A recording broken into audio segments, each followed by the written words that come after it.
In this question, two silicon diodes with a forward voltage drop of 0.7 volt are used in the circuit shown in the figure. The range of input voltage Vi for which the output voltage Vout is equal to Vin. किस range के लिए दोनों बराबर हैं? देखिए, जब दोनों diode off हो जाएंगे तो क्या होगा? जो यहाँ का वोल्टेज है वो यहाँ का मिलेगा, कुछ जो यहाँ का वोल्टेज है ये दोनों ऑफ हो जाएगा। तो अदरवाइज आपको जब कोई एक ऑन हो जाएगा तो यहाँ का इनपुट और आउटपुट बराबर नहीं होंगे, ठीक है ना। जब दोनों ब्रांच देखिए इस तरह से है, ये इस तरह से यहाँ भी ऑफ और इस तरह से कनेक्शन है, ये भी ऑफ हो गया, ये ब्रांच भी ऑफ, ये ब्रांच भी ऑफ, तो जो इनपुट है वही आउटपुट मिलेगा। समझ गए ना बात को? देखना है कब दोनों ऑफ है, ठीक है। यहां देखिए 2 वोल्ट लगा रखा है, यहां -1 वोल्ट। थोड़ा ऐसे देखने से बैटरी को थोड़ा सा कंफ्यूजन हो रहा है। अगर ये -1 वोल्ट है तो बैटरी पे प्लस लिखना मुझे थोड़ा उचित नहीं लग रहा है, इधर प्लस लिखना ज्यादा उचित था। समझ गए बात को ना? खैर जो भी हो, मैं ये कहना चाह रहा हूं कि जब -1 वोल्ट दे दिए और बैटरी पे आप प्लस लिख दिए तो इसका मतलब कि आप कह रहे हैं कि ये टर्मिनल हाई वोल्टेज है इसके कंपेरिजन में, लेकिन आप लिख रहे हैं -1 वोल्ट। इसका आप कह रहे हैं कि आप -1 वोल्ट है, यानी कि ये टर्मिनल आपका हाई है और आपका ये लो है। -1 का मतलब क्या होगा? ये लो पे है, ये हाई, सॉरी ये हाई पर है, ये लो पर ही ना होगा। -1 का मतलब क्या होगा? इसके रिफरेंस में सारा वोल्टेज लिख रहे हैं तो ये हाई है, ये लो है। तो थोड़ा ऐसे लगाने से बैटरी देखिए थोड़ा सा लग रहा है ना, बैटरी आप प्लस यहाँ कर दिए, यानी बैटरी का मतलब कि बैटरी का ये पॉजिटिव टर्मिनल है, हाई टर्मिनल, ये लो टर्मिनल, लेकिन आप लिख रहे हैं -1। खैर उसकी चर्चा हम नहीं कर रहे हैं ज्यादा, लेकिन थोड़ा सा यहाँ -1 वोल्ट है, इस बार ध्यान दीजिए। बैटरी को ऐसे लगाने से थोड़ा सा ये लग रहा है कि ज्यादा अच्छा होता, मुझे लगता है कि ज्यादा अच्छा होता बैटरी को ऐसे लगा देते।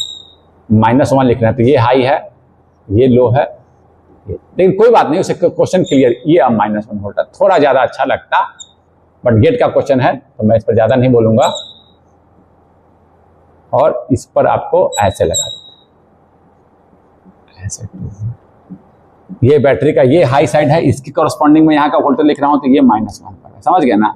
ऐसे लग रहा है कि इधर बैटरी कह रहा है कि इधर वाला हाई है और आप कह रहे हैं फिर कि नहीं इधर वाला हाई है। समझ गए? लेकिन उससे कोई दिक्कत नहीं है, -1 को समझना है कि वोल्टेज का वोल्टेज -1 इस टर्मिनल, कोई दिक्कत नहीं है, कोई दिक्कत नहीं। समझ गया? केवल मैं ऐसे कर दिया, ये थोड़ा ज्यादा मुझे उपयुक्त, ये ज्यादा अच्छा लग रहा है।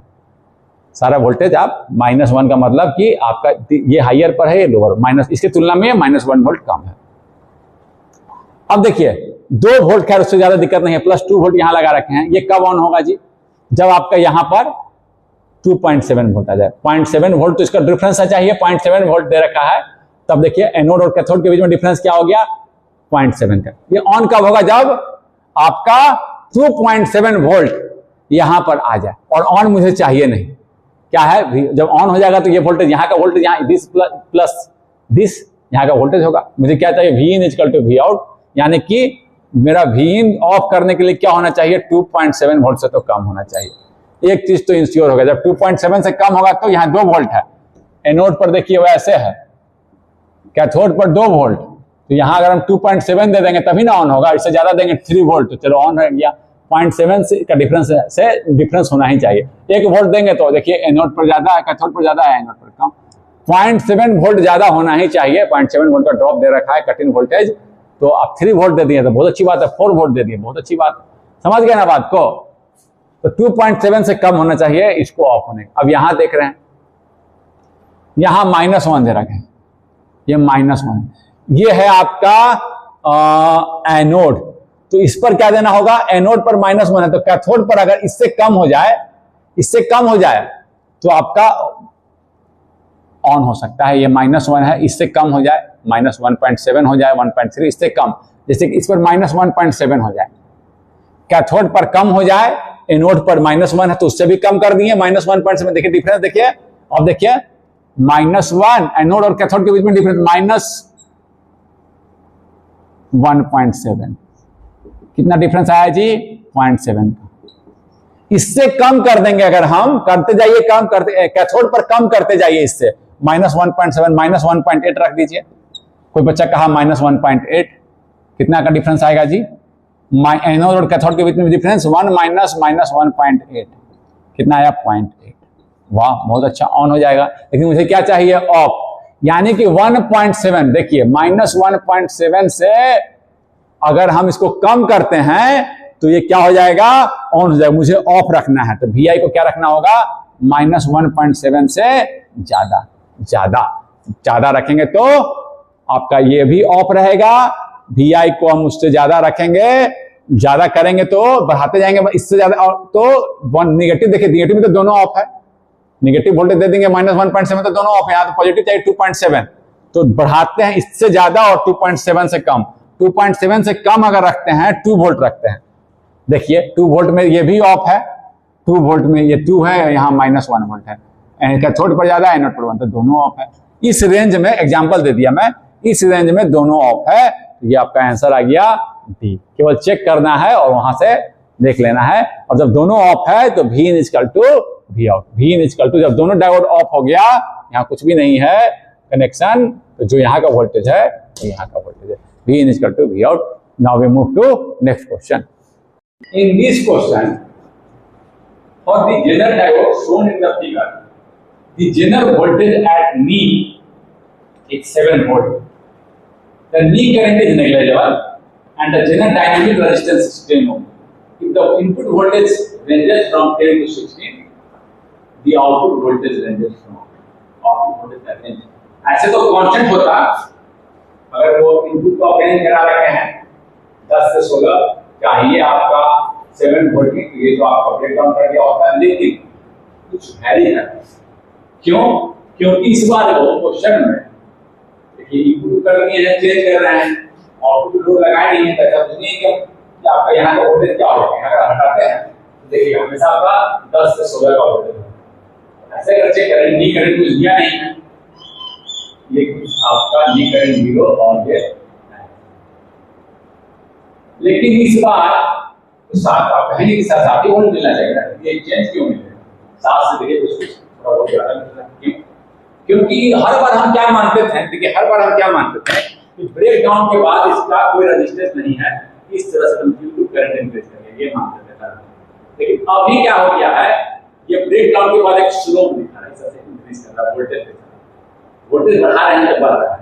जब भी कुछ ऐसा फेनोमेना हो, आई जो हो आपका चेंज कर रहा हो वोल्टेज से, तो हम आर डिफाइन कर सकते हैं delta V upon delta, delta V upon delta. यहाँ वोल्टेज चेंज कर रहे हैं अगर हम, तो देखिए यहाँ पर, यहाँ ऑन होने के बाद यहाँ पर ये करंट था और यहाँ पर delta V, although small change कर रहे हैं वोल्टेज का, तो लार्ज चेंज इन करंट मिल रहा है, थोड़ा सा चेंज किया, इसमें ये करंट था, इस तरह का।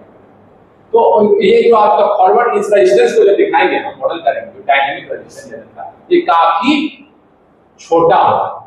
देखिए डेल्टा V, डेल्टा I में लार्ज चेंज है, डेल्टा V में स्मॉल चेंज है, क्या होगा, डिनोमिनेटर में ज्यादा है, ये स्मॉल डायनामिक का। तो स्मॉल डायनामिक रेजिस्टेंस को भी इंक्लूड किया हुआ है, वो ये डिपेंड, हर बार हम ऐसे मानते हैं। अब ये क्या कर रहा है कि नहीं ऐसे हो रहा है, थोड़ा वोल्टेज डिपेंडेंट है, थोड़ा चेंज कर रहे हैं, लार्ज चेंज इन करंट, थोड़ा चेंज कर रहा है वोल्टेज में, लार्ज चेंज इन करंट, तो स्मॉल रेजिस्टेंस इसी को दिखाया हुआ है, स्मॉल डायनामिक रेजिस्टेंस प्लस, यही को दिखाया। समझ के बात को? यहाँ पर ऐसे हम लोग ले सकते हैं, इस बार ऐसे है, थोड़ा सा चेंज कर रहे हैं, कितना करंट में चेंज, देखिए यहाँ से कहाँ चेंज हो गया, ये करंट का चेंज, इतना करंट चेंज, थोड़ा सा वोल्टेज चेंज किया, इतना करंट, तो काफी कम है इसमें। इसीलिए इस बार हम ब्रेक डाउन होने के बावजूद हम इंश्योर कर रहे हैं, मिनिमम मैक्सिमम की तो बात ही नहीं कर रहा है इस बार, ठीक है, मिनिमम मैक्सिमम 0 रखा है, मैक्सिमम की कुछ बात भी नहीं कर रहा है, उससे मुझे कुछ लेना देना नहीं, लेकिन कुछ रहा कि वोल्टेज चेंज कर रहा है, आउटपुट वोल्टेज का रेंज कुछ, ठीक है। अब जो हम मॉडल बनाएंगे यहाँ पे ब्रेक डाउन तो इंश्योर है 200 ओम, ब्रेक डाउन कर दिया तो देखिए रिवर्स बायस है, तो कैथोड की तरफ दिखाएंगे, एक वोल्टेज कितना पे करेगा 7 वोल्ट प्लस एक रेजिस्टेंस भी दिखाएंगे। अब वोल्टेज देखिए थोड़ा बहुत चेंज कर रहा है, करंट चेंज, ये देखिए फॉर एग्जांपल कांस्टेंट इसी वोल्टेज पर हो जाता, अब change in voltage change in current, इसी को रिप्लेस किया, वोल्टेज में चेंज कर रहा है तो थोड़ा करंट इस पर डिपेंडेंट है, पहले बिल्कुल नहीं, एकदम स्ट्रेट लाइन, उसी वोल्टेज पे हम straight abrupt change in current, sudden large increase in current, उसी वोल्टेज पर देखिए बिल्कुल साफ। अब देखिए इस फेनोमेना को दिखाने जा रहा हूँ, देख रहे हैं इस फेनोमेना, ये देखिए ये मेरा है अभी का, ये मेरा अभी का क्वेश्चन इन द क्वेश्चन, ये है आपका gender in the question, assign gender in the given question, ऐसा रिस्पांस है, response of the gender in the given, ऐसा रिस्पांस है जिसे ब्लू से लिखते हैं ऐसा, तो उसको रिप्लेस कर दिए हम 10, उसको मॉडल के 10। अब यहां से vi चेंज कीजिए, तो आप करा रेंज पूछना है 10 से 16, 10 से 16 का निकाल लीजिए, एक बार 10 के लिए 10 से 16 से वी आउट का रेंज निकालना है। जब 10 है तो क्या मिलेगा, वी आउट क्या होगा 7 plus i into r, current निकालने पहले करंट ही निकाल लेते हैं, i कितना आएगा और 10 i हो जाएगा आपका 10 minus 7 upon total resistance 220, 200 plus 10, ये आपका आ जाएगा 3/220, दिन आएगा कितना आ गया, 200 और 10, कैलकुलेटर निकालिए इसको, 3 भागा 200, 10 भागा, एक सेकंड ध्यान दीजिए, 10 भागा 200 प्लस 10 210 है, सॉरी 210, ये आपका करंट है, कोई दिक्कत नहीं, करंट आ गया। अब यहाँ का वोल्टेज दिखना है मुझे, यहाँ का वोल्टेज कितना होगा, करंट ऐसे फ्लो कर रहा है V plus IR plus V out, क्या है करंट क्या होगा V आउट की, देखिए यहाँ से राइट के ऊपर की तरफ चलिए, करंट का डायरेक्शन ऐसे है, तो वोल्टेज का इंक्रीज मिला I into R, करंट निकाला है 3/210 इंटू ये करंट निकाला है इंटू 10 प्लस 7, कितना आया 3/21 प्लस 7, 3 सत्ते 21, 7 प्लस 1/7, इसका टू आ गया आपका 7 प्लस 1 भागा 7, 7.1, एक तो आ गया 7.1, जब आपका 10 वोल्ट था, समझ के बात को। अब एक बार निकाल लीजिए, देखिए अब अगर जब हम 16 वोल्ट के लिए, अब यहां देखिए सेम चीज, अब 10 वोल्ट के लिए तो निकाल लिए 7.14 आया, अब जब 16 वोल्ट इनपुट है तब निकाल रहे हैं, ठीक है ना, 10 वोल्ट के लिए ये निकाल दिए, 10 से 16 इनपुट चेंज कर रहे हैं, अब 16 के लिए निकाल ले रहे हैं, 16 वोल्ट जब दिया आपका, तो यहां पर आपका ये देखिए, तो ये देखिए पहले हम क्या निकाल ले रहे हैं, सेम तरीके से करंट निकाल लेते हैं, दिस प्लस दिस, यही ना यहाँ का वोल्टेज है, तो आई कितना आएगा जी, आई आएगा आपका 16 for 16 volt input, 16 minus 7 voltage का difference upon total resistance 200 plus 10 210 into ये करंट आया, तो वोल्टेज कितना आ जाएगा आपका, ये कितना आया जी, 16 में से 7 गया 9 अपॉन 210, यही ना आया। तो अब वी आउट कितना आ जाएगा, वी आउट यहां से देखिए करंट का डायरेक्शन ऐसे जैसे पहले किए थे, दिस प्लस दिस, तो ये आ गया 9/210 इंटू 10, ये वोल्टेज प्लस ये वोल्टेज प्लस 7, 3 तिहाई 9, 3 सत्ते 21, 3/7 प्लस 7, 3/7 प्लस आपका कैलकुलेटर से कैलकुलेट कीजिए,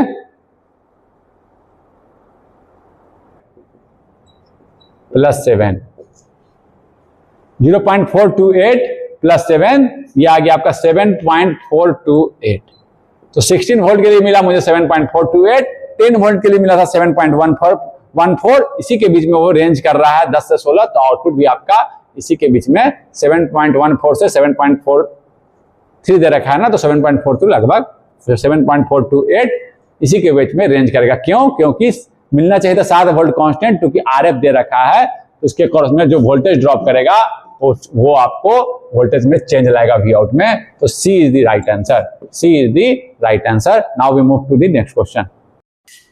इन this question the transistor shunt regulator shown in the figure has a regulated output voltage of 10 volt when the input varies from 20 volt to 30 volt. Input varies, regulated output. Regulator provide fixed output irrespective of change in input. The relevant parameter for the Zener diodes and the transistors are VZ, that is the breakdown voltage, VBE base to emitter voltage to make the transistors, हमें पता है मुझे, तो forward bias the base emitter transistor, base emitter junction 0.7 volt drop at the base emitter terminal. Beta current gain of the common emitter current gain, that is IC by IB. Beta is IC by ratio of collector current upon base current. Beta is IC by IB given. Neglect the current through RB. We have to neglect the current through the RB. Then the maximum power dissipation in the Zener diode and the transistors are. Maximum power dissipation पूछ रहा है कितना होगा. Power dissipation क्या होता है हम जानते हैं. Dissipation Zener के क्रॉस क्या होगा. Power dissipation Zener VZ into IZ. Similarly transistor के क्रॉस क्या होता है जी. ट्रांजिस्टर का जो ये कलेक्टर इमिटर जंक्शन होता है, reverse bias, base emitter forward bias, base emitter collector, अगर एनपीएन ट्रांजिस्टर है तो फॉरवर्ड बायस, अगर इसको रिवर्स बायस करें हम तो यहां पर जो VCE है, VCE इस जंक्शन पर VCE जो अप्लाइड करते हैं लार्ज रिवर्स बायस, तो आपका जो पावर डिसिपेशन जो हम लोग लेते हैं ट्रांजिस्टर का वो होता है VCE, और कौन सा करंट लार्ज होता है IC. VC लार्ज IC और VCE पर हम लोग लार्ज वोल्टेज डिफरेंस, इधर का तो वोल्टेज डिफरेंस बेस इमीटर में क्या होता है 0.7, 0.8, 0.7 के लगभग बेस इमीटर जंक्शन पर है. बेस इमीटर पे हम कितना वोल्टेज का ड्रॉप होता है, एक इस तरह से 0.7. ज्यादा वोल्टेज लगाए हैं तो बाकी वोल्टेज रजिस्टर पर ड्रॉप हो जाएगा. आरबी लगा दिए, चलिए एक आरसी भी लगा दिए हैं आप, तो आपका बेस इमीटर पर तो 0.7 का ही ड्रॉप होता है. जैसे नॉर्मल डायोड में आप देखे होंगे आपका VI जो बेस इमीटर जंक्शन है, चलो आई दिखा रहा है, जैसे डायोड का होता है. VCE पर हम लोग लार्ज रिवर्स बायस, देखिए large reverse bias VCE into IC current ज्यादा होता है तो पावर डिसिपेशन हम इस पे निकालते हैं, क्योंकि इस पर जो 0.7 वोल्ट का ड्रॉप ही हो रहा है बेस इमीटर जंक्शन पर. इस ट्रांजिस्टर का निकालना है तो बेस इमीटर पर 0.7, और अगर IB है तो काफी कम होता है करंट. IB काफी, यहाँ पर देखिए IB काफी कम, तो IC इंटू VC, देखिए VC पे देखिए 10 वोल्ट का डिफरेंस दे रखा है, तो IC इंटू VC करके हम लोग पावर डिसिपेशन निकालते हैं ट्रांजिस्टर का. कैसे निकालते हैं, IC VCE into large current IC, यही पावर डिसिपेशन हम लोग निकालते हैं. कलेक्टर इमिटर जंक्शन का ही पावर डिसिपेशन बेस इमिटर पर काफी कम होता है, इसी को ट्रांजिस्टर को इसको सस्टेन करिए तो बेस इमिटर पर भी काफी कम होता है, IB काफी कम होता है. मेन पावर डिसिपेशन जो होता है कलेक्टर इमिटर जंक्शन पर, ये मैं बता रहा हूं. समझ गया बात को, कैसे मतलब निकालेंगे पावर, यही दो चीज निकालना है. तो आपको कह रखा है कि निकालिए, इनपुट को चेंज करना है. पावर का केवल फॉर्मूला लिखा हुआ है, आप क्वेश्चन पर आप इनपुट चेंज करना है. तो मैक्सिमम पावर डिसिपेशन हम किसके कोरस्पॉन्डिंग निकाल ले जी, जब मैक्सिमम करंट आ रहा हो तब की निकालते हैं. 20 में तो क्या होगा, 30 पर ज्यादा करंट आएगा कि 20 पर, 30 पर ज्यादा करंट आएगा तो हम 30 के कोरस्पॉन्डिंग निकाल ले कितना करंट आ रहा है, उसके कोरस्पॉन्डिंग जो IZ IC आएगा, जो मैक्सिमम करंट आपका आ रहा है उसी के कोरस्पॉन्डिंग हम निकाल ले रहे हैं. ठीक है ना, मैक्सिमम के कोरस्पॉन्डिंग निकाल रहे हैं, क्योंकि मैक्सिमम के कोरस्पॉन्डिंग मैक्सिमम करंट IC और IZ होगा. तो आपको जैसे कि देखिए 30 के लिए कितना करंट आएगा, यहां से यहां 30 दे दिए, यहां अगर 10 वोल्ट का ड्रॉप दिखा होना है तो 30 माइनस 20, ये जो I आ रहा होगा 30 माइनस 20 अपॉन 20, ये आएगा 30 में 20 अपॉन 20, 1 एम्पियर. ओम में है ना 1 एम्पियर, यही करंट आ रहा है. यही करंट आपको IZ और IC बना रहा है. कोई कहेगा सर 20 के लिए क्यों नहीं बना, तो 20 के लिए देखिए I कितना होगा, मैं सही निकाल रहा हूं 20 माइनस 20 सॉरी 10 था ना जी, 10 था ना, यहाँ 10 है. 20 minus 10 upon 20, 10 upon 20, half milli ampere, half ampere.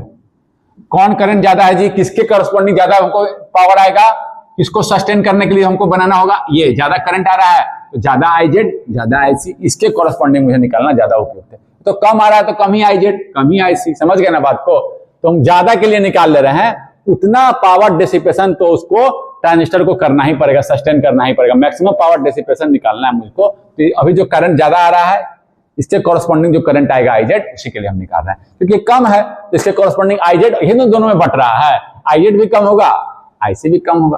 तो इसके कॉरस्पॉन्डिंग ना निकालकर हम किसके कॉरस्पॉन्डिंग निकालेंगे, इसके कॉरस्पॉन्डिंग। अभी जो पावर होगा वही मैक्सिमम पावर होगा, तो ठीक है, इसके कॉरस्पॉन्डिंग निकालने की जरूरत नहीं है, इसके कॉरस्पॉन्डिंग निकालने की जरूरत नहीं है, इसी के कॉरस्पॉन्डिंग हम निकालेंगे मैक्सिमम वोल्टेज जो यहां पर है 30 वोल्टेज, इसके कॉरस्पॉन्डिंग। तो मैं निकाल रहा हूं 1 एम्पियर करंट आ रहा है, यही 2 करंट बना रहा है। इधर करंट 0 है, ये सारा करंट क्या बन रहा है, बेस करंट। कौन, यही ना बेस करंट है। तो हम कह सकते हैं I इज इक्वल टू जो है IB है, IZ ही IB है और IC है, आउटपुट करंट ही कलेक्टर है। और हम यहां से IB आसानी से निकाल ले सकते हैं।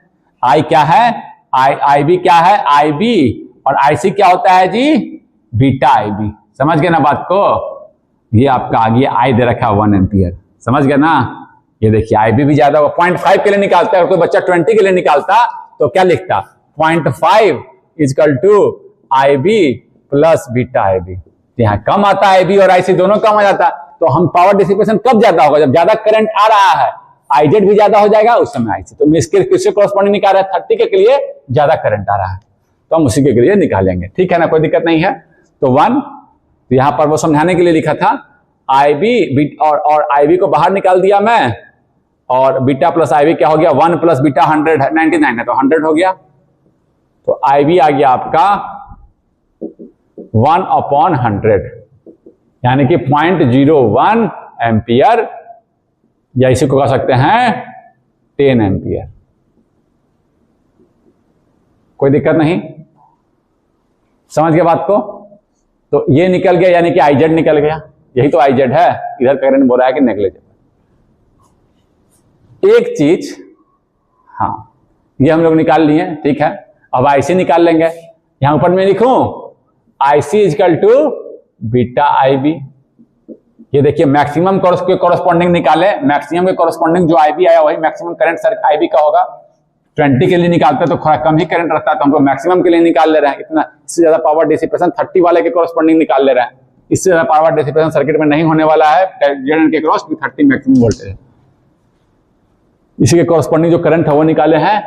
बीटा है आपका 99, IB है आपका 10 मिली एम्पियर है, 10 मिली एम्पियर मिनटू -3 मिली एम्पियर है ना, तो चलो इतना 99,910 मिली एम्पियर कर दे रहे हैं, ठीक है ना। इसको लिख सकते हैं 0.99 एम्पियर लिख सकते हैं, कोई दिक्कत नहीं है, मिलियन में भी रख सकते थे। अब ये पावर पूछ रहा है जी, पावर क्या हो जाएगा, VC इंटू, बता दिया हूं, VC निकल गया, IC निकल गया, VC दे रखा है, पावर आपका हो गया। देखिए ये तो निकाला था ना मैं, हाँ 1 एम्पियर, ये करंट निकाला था। ये देखिए पावर अक्रॉस ट्रांजिस्टर क्या होता है, VC into IC, 10 volt into 0.99 ampere, तो ये आपका आ गया 9.9 वाट। कोई दिक्कत, ये आ गया आपका ये। अब क्या निकालना है, अब निकालना है आपको PZ, जेनर के क्रॉस, VZ इंटू IZ। यही करंट है जो बेस करंट है। VZ है आपका, जेनर के क्रॉस वोल्टेज है आपका 9.5 है। ब्रेकडाउन, इसके जब ब्रेकडाउन करता है तो इस दोनों के बीच में वोल्टेज का डिफरेंस 9.5 इंटू IZ मेरा कितना आया था, IZ आया था 0.01 ना, 0.01। तो ये आपका IZ आया था आपका, याद करिए कितना आया था, IB 10 milli ampere, beta into IB 10 milli ampere आया था ना, हाँ तो मिली लिख देते हैं, कोई दिक्कत नहीं है। 10 मिली एम्पियर, 10 मिली एम्पियर यहाँ लिखा हुआ है, ये देखिए 10 था, तो ये आ गया 95 मिली वाट। 10 मिली एम्पियर IZ था जो कि IB था, IB यहाँ लिखे हुए हैं अभी भी, तो आपका आ गया 95 मिली वाट। इसके क्रॉस और 9.9 वाट के ट्रांजिस्टर के। तो समझ के कैसे निकाले, मैक्सिमम पूछ रहा था तो मैक्सिमम करंट के कोरस्पॉन्डिंग हम ये दोनों निकाल लिए। मैक्सिमम करंट कब होगा, जब मैक्सिमम वोल्टेज होगा। आईजेड निकाल दिए, आई से निकाल दिए। आईजेड चूंकि बेस करंट है, दोनों रिलेटेड है, आपका हो गया। Okay, now we move to next question. In this question the figure shows a half wave rectifier, या एक हाफ वेव रेक्टिफायर है। The diode D is ideal, this diode is ideal. The average steady state current in ampere through the diode is approximately, steady state current की बात कर रहा है। एक capacitor लगा रखा है जो फिल्टर का काम कर रहा है। देखिए कैपेसिटर क्या करता है, देखिए यहां देखिए, ये आपका this is the input, this is the input. अगर कैपेसिटर नहीं होता तो आप क्या मिलता जी आपको, अगर कैपेसिटर नहीं होता तब थीटा एक्स एक्सिस पर थीटा और ओमेगा टी लिखिए, या थीटा और ओमेगा टी बात बराबर होता है, दोनों में लिख दे रहा हूं। अगर अब कैपेसिटर नहीं होता तो पॉजिटिव साइकिल में ये इनपुट है, पॉजिटिव साइकिल में डायोड ऑन होता, इस तरह से आपको मिलता। नेगेटिव साइकिल में डायोड ऑफ होता, फिर पॉजिटिव साइकिल ऐसे मिलता without capacitor, V out without capacitor. लेकिन देख रहे हैं आपको एग्जैक्ट डीसी नहीं मिल रहा, आपको रिपल मिल रहा है, एक एवरेज वैल्यू के अराउंड वेरिएशन मिल रहा है। हाँ, ये अलग बात है कि पोलैरिटी चेंज नहीं कर रहा है, बट एक्चुअल डीसी मुझे कैसा चाहिए था, पोलैरिटी पॉजिटिव ही है यहाँ का, और कैपेसिटर नहीं रहता तो एक्चुअल तो ऐसा वोल्टेज मिल रहा है। एक्चुअल मुझे डीसी कैसा चाहिए, एकदम फिक्स डीसी, ये है मेरा टाइम के साथ वी डीसी, ये आइडियल मुझे चाहिए था एक्चुअल में ऐसा। अब ऐसा करने के लिए हम क्या करते हैं, एक कैपेसिटर लगाते हैं, थीटा या ओमेगा टी, वी आउट।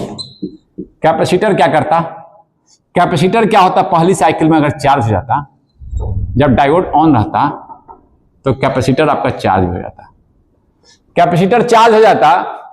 और देखिए कैपेसिटर क्या हुआ, डायोड ऑन हो गया है, कैपेसिटर क्या हुआ है, जब डायोड ऑन है तो कैपेसिटर आपका क्या हुआ है, इस मैक्सिमम वोल्टेज से चार्ज हो गया Vm। अब देखिए मैक्सिमम चार्ज हो गया, इस समय चार्ज हो गया। अब क्या हुआ, जब नेगेटिव साइकिल हुआ तो डायोड ऑफ हो गया। अब अगर ये कैपेसिटर अपना वोल्टेज को स्टोर किए रख सके इतना देर तक, ऐसा वैल्यू रहे कितना देर तक स्टोर कर लिया, ये वोल्टेज डिस्चार्ज हो रहा है, आरसी टाइम से डिस्चार्ज होगा, कैपेसिटर जानते हैं depends upon capacitor discharge time depends upon RC time constant. अगर आर इंटू सी ज्यादा है तो ये कम डिस्चार्ज होगा। तो आपका अगर ये चार्ज डिस्चार्ज नहीं होता है इतने देर में तो ये वोल्टेज क्या करेगा, स्टोर किया जाएगा। थोड़ा सा डिस्चार्ज हुआ, फिर पॉजिटिव, थोड़ा सा डिस्चार्ज हुआ, फिर पॉजिटिव साइकिल आया, थोड़ा सा डिस्चार्ज हुआ था, फिर ये थोड़ा चार्ज हुआ, फिर ये नेगेटिव साइकिल में थोड़ा डिस्चार्ज हुआ। इस तरह से स्टडी स्टेट में मुझे मिलता रहेगा, स्टडी स्टेट में ऐसा मुझे मिलता रहेगा। तो ये मुझे देखना है अगर ये टाइम के दौरान जो हाफ साइकिल का टाइम है उस दौरान ये डिस्चार्ज ना हो जाए, ऐसा ना हो एकदम जीरो हो जाए। अगर ये डिस्चार्ज नहीं होता है, चार्ज को स्टोर किए रहता है, तो ये आपका अच्छी बात है, आपको कांस्टेंट मिलेगा। ऐसा ना हो कि डिस्चार्ज होकर ये जीरो हो जाए। कब डिस्चार्ज हो जाएगा इतने देर में,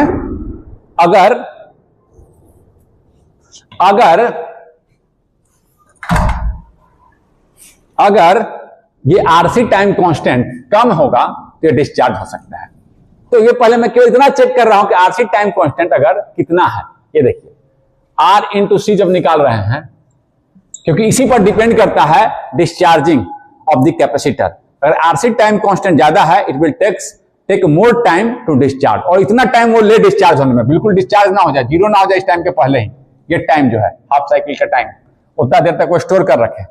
हाफ साइकिल का जो टाइम है हर बार वो क्या कर रहा है, स्टोर किए रह रहा है, ठीक है ना। स्टडी स्टेट में ही वोल्टेज मुझे मिलता रहा, यानी कि एटलीस्ट वो इतना वोल्टेज वो हाफ इस समय में स्टोर किए रहे। वो जब वो कैपेसिटर डायोड ऑफ हो गया है नेगेटिव साइकिल में, वो कैपेसिटर डिस्चार्ज ना हो जाए, फिर जीरो हो जाएगा। मुझे जीरो चाहिए नहीं, मुझे कांस्टेंट चाहिए, समझ रहे हैं ना बात को। तो ये आरसी पे डिपेंड करता है डिस्चार्ज। देखते हैं आरसी कितना आ रहा है, 100, इसी से डिस्चार्ज होगा। 100 इंटू सी क्या आ रहा है, जो स्टोर कर रखा है मैक्सिमम में दिखाया था 4 मिली फैराड। 100 इंटू 4 इंटू 10⁻³ ये कितना आया 400 इंटू 10⁻³ ये कितना आ जाएगा जी 4 इंटू 10⁻⁻1.4 सेकेंड। 0.4 सेकेंड इसका ये आपका टाइम कांस्टेंट है आरसी। 0.4 सेकेंड इसी से चेक करेंगे हम कि कितना डिस्चार्ज होता है 0.4 सेकेंड। और इसका टाइम पीरियड कितना है जी, ये देखिए टाइम पीरियड, यानी कि यहां से हम देख निकालते हैं टाइम पीरियड, ये पूरी टाइम है टाइम पीरियड, ये टाइम पीरियड कितना होगा, टी कितना है 1/f 1 फ्रीक्वेंसी 1/50 हर्ट्ज है ना, 1/50 कितना आ जाएगा 50/100 करेंगे तो हम आपका आ जाएगा 50/1 करेंगे तो पॉइंट दिए 0 दिए 0 बार लगा 50 देने का 100 0.02 सेकेंड। इसका टाइम पीरियड काफी छोटा है और ये टाइम काफी बड़ा है। डिस्चार्जिंग टाइम जो है आरसी पे डिपेंड करता है डिस्चार्जिंग टाइम, यानी कि जब निगेटिव साइकिल होगा इतना छोटा है, निगेटिव साइकिल काफी छोटा है, उतना देर तक वो स्टोर किए रहेगा। देखिए लगभग 0.4 सेकंड तक वो स्टोर किए रह सकता है। और चाहिए कितना, निगेटिव साइकिल तो इससे भी हाफ ही में है, ये टाइम पीरियड है 0.01 सेकंड तक नेगेटिव साइकिल, इस समय तक वो होल्ड किए रहे, बिल्कुल कर रखेगा क्योंकि 0.4 सेकंड तक वो लगभग स्टोर किया रह सकता है। 0.4 सेकंड में वो काफी हद तक डिस्चार्ज, ये देखेंगे आरसी टाइम में कितना डिस्चार्ज होता है। डिस्चार्जिंग का जो इक्वेशन होता है v⁻⁻t/τ, ये होता है टाउ आरसी। तो एक डिस्चार्जिंग टाइम में लगभग वो 70% डिस्चार्ज होता है, 33 शुरू का 33 बचता है, 70% डिस्चार्ज होता है एक टाइम कांस्टेंट। ये अलग चर्चा है, इसकी चर्चा मैं नहीं कर रहा हूं। एक टाइम कांस्टेंट में कितना बनेगा जी v और t हो गया एक टाइम कांस्टेंट तो -1 v/e बचेगा। समझ रहे ना बात को, हम निकाल सकते हैं लगभग 0.33 आता है, यानी कि बचता इतना है 70% डिस्चार्ज हो जाता है। यानी इतना, इसकी चर्चा तो नेटवर्क में हम करेंगे। अभी मैं कितना कह रहा हूं कि इस टाइम पर डिपेंड करता है टाउ आरसी पर डिस्चार्जिंग टाइम। ये टाउ काफी ज्यादा, यानी कि और मुझे चाहिए केवल इतना ही देर तक, इसके भी आधा, ये इतना समय है, इतना समय तक मुझे स्टोर करना, 0.01 तक वो स्टोर किए रहे, इसका आधा 0.01 सेकेंड तक स्टोर किए रहे, आधा टाइम, ये पूरा टाइम है टाइम पीरियड, इसका आधा, और वो 0.4 सेकंड तक लगभग स्टोर किए रखता है, तो लगभग डिस्चार्ज नहीं हुआ कांस्टेंट। स्टडी स्टेट में मुझे इस तरह से कांस्टेंट स्टडी स्टेट देखे तो पहला ट्रांजिएंट हटा के यहां से खींच रहे हैं, हर बार मुझे ट्रांजिएंट हटा दूं मुझे तो स्टडी स्टेट में ऐसे, फिर डिस्चार्ज ऐसे, फिर चार्ज, फिर थोड़ा सा डिस्चार्ज होगा, फिर नया साइकिल आया चार्ज, इस साइकिल में हर बार थोड़ा सा चार्ज होता है, थोड़ा सा डिस्चार्ज, इस तरह से मुझे वोल्टेज स्टडी स्टेट में ड्रॉ किया हूं। स्टडी स्टेट का मतलब ये ट्रांजिएंट, पहला ट्रांजिएंट केवल हटा दिया हूं, पहला ट्रांजिएंट हटा दिया हूं, ये है स्टडी स्टेट, पहला ट्रांजिएंट के बाद। तो हम देखेंगे, जब भी देखना शुरू करेंगे हम, तो हर समय यहां से देखना शुरू किए, ये मेरा t=0, अरे कांस्टेंट ही वोल्टेज है, तो स्टडी स्टेट में मुझे लगभग कांस्टेंट कितना मिल रहा है Vm। आइडियल डायोड था, Vm ये स्टोर कर रखा था, Vm का पूरा का Vm चार्ज, और वो फिर डिस्चार्ज ही नहीं हो रहा है, हर बार थोड़ा सा डिस्चार्ज हो रहा है फिर चार्ज हो जा रहा है, तो करंट कितना हो जाएगा, देखिए Vm का Vm मिल रहा है तो करंट कितना हो गया, क्योंकि क्यों ऐसा हो रहा है, क्योंकि उसका जो आरसी टाइम कांस्टेंट बहुत ज्यादा है, लगभग इतने देर तक वो स्टोर कर सकता है वोल्टेज को, कैपेसिटर चार्ज रह सकता है, वोल्टेज मेंटेन रख सकता है, और चाहिए मुझे इतना ही देर तक, t/2 देर तक, तो मेरा डिस्चार्ज नहीं होगा, बिल्कुल स्टोर किए हुए रहेगा। तो मेरा कांस्टेंट वोल्टेज कितना है, काफी ज्यादा है RC time constant, so it will in 0.01 second it will not discharge much, it will not discharge much. समझ गए बात को, ऑलमोस्ट कांस्टेंट वोल्टेज वो मेंटेन किए रहेगा। तो आपका करंट कितना आ गया, करंट थ्रू द डायोड क्या आ गया, I, ये वोल्टेज मेंटेन किए हुए Vm, तो करंट थ्रू द डायोड क्या हो गया, Vm/R। Vm कितना है, यहां दे रखा है 10 मैक्सिमम, ये मैक्सिमम दिखाता है, सन के बगल में मैक्सिमम 10/100 0.01, 10 है ना 0.1, सॉरी 10 है ना 0.1 एम्पियर, 10/100 0.01 10/100 1/10 यानी कि 0.1, सॉरी 0.1, हाँ 10, ये 0 से 0 कट गया, 1/10 0.1 एम्पियर। तो now so we finish this question.